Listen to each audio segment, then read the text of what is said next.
Une sagesse africaine nous enseigne que des personnes qui partagent la nourriture dans un même bol ne devraient pas se faire la guerre.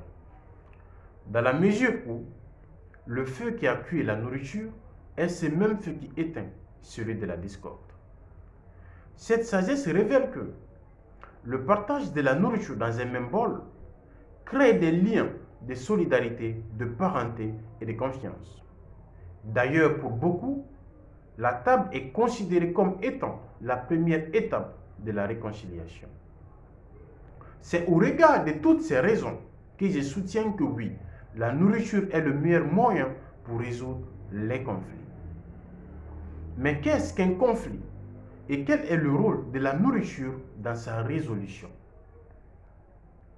En général, le conflit est considéré comme étant une situation dans laquelle des personnes, des individus ont des intérêts incompatibles, des intérêts divergents. Ce qui entraîne alors une situation d'opposition, d'affrontement et de désaccord.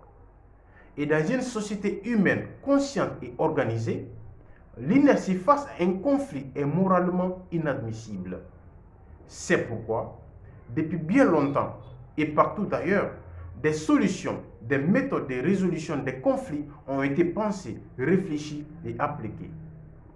En Afrique traditionnelle très profonde, le partage de la nourriture est fortement symbolique et déterminant dans la résolution des conflits, dans la mesure où il reflète les intentions pures du cœur et pose en même temps les bases, les prémices d'un processus de réconciliation.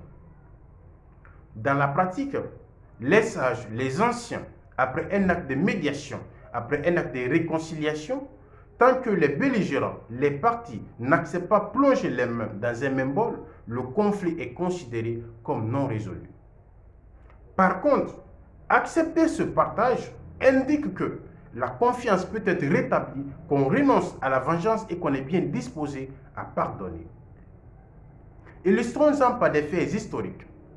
En Afrique du Sud, en 1995, après l'apartheid, un repas communautaire fut organisé.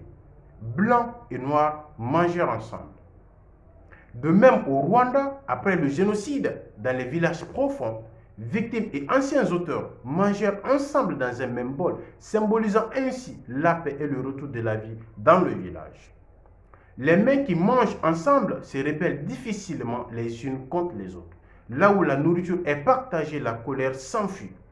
Une calebasse de nourriture rassemble plus que 100 paroles. Toutes ces raisons justifient à plus d'un titre le rôle crucial de la nourriture dans le processus de la réconciliation. Pour finir, mesdames et messieurs, la nourriture apaise le corps, mais le partage apaise le cœur. Je vous remercie.